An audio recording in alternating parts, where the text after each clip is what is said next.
The who's who of the Bengali film industry, Raima Sen, Paoli Dam and Arindam Sil shared the India Today Conclave East 2022 stage in Kolkata on July 4. On day one, the stars spoke about entertainment equity during a session titled The Streaming Revolution, How It's Breaking Language and Geographical Barriers. The Tollywood stars shared their stance on how streaming has changed over the years.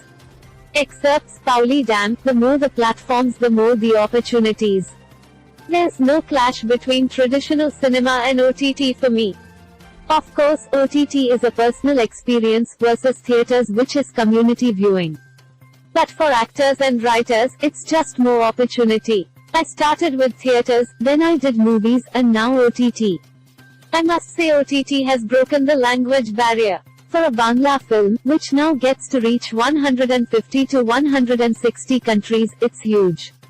I don't think there's any clash, both can coexist. Raima, I just did something on OTT, released in April.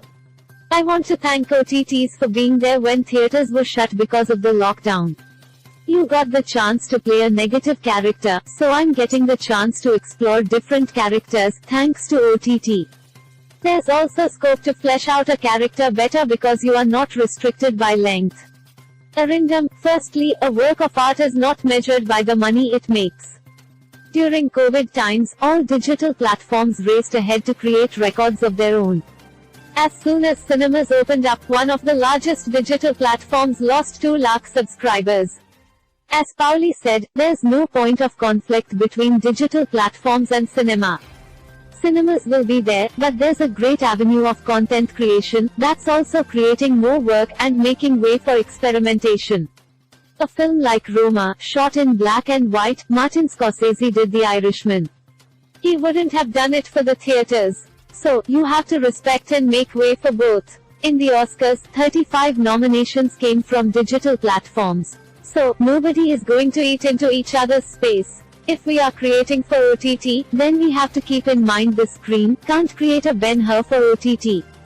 I would like to take a moment to remember the legendary filmmaker Tarun Majumdar, who passed away this morning. Tanu Babu, as I used to call him, created cinema that overcame boundaries and was also commercially successful, which actually took Bangla cinema to new heights. Tanu Babu used to tell me that we must discuss and that will lead to new perspectives. I am glad that we are having a discussion on cinema today. You will see, definitely. Not yet, but she is open to doing it. She has done a short film for an OTT platform, but of course, if she gets a show, she will definitely do. This is a developing story.